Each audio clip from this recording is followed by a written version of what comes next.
Hello，大家好啊！我係 Fiona，佢係 Andy。我哋今日嚟做街頭採訪。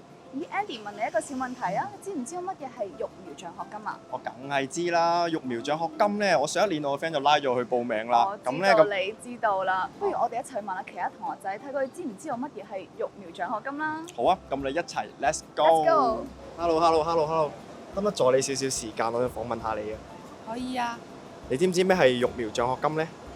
有聽過咯，但係唔係好清楚。唔知咯，但係好似聽人哋講過。冇聽過人講。我唔係好清楚，但係我有聽過咯。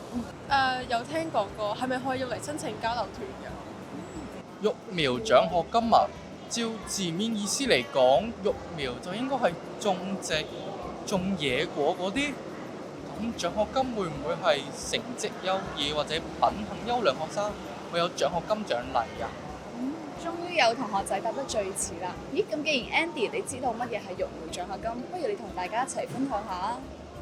咁好啦，我同大家一齊分享下育苗獎學金啦。咁育苗獎學金係為咗培養青少年體德智體群美全面發展嘅，以鼓勵學生努力學習文化科學知識，為特區培養人才啦，以肯定佢哋喺過去一年學習嘅辛勤勞動付出啦。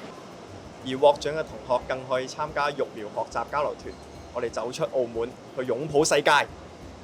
好啦，咁 Andy 就同大家介紹咗乜嘢係育苗獎學金。接下嚟，不如我哋一齊去現場睇一睇報名嘅流程嚟。好，咁我哋出發咯喎，Let's go！ Let's go！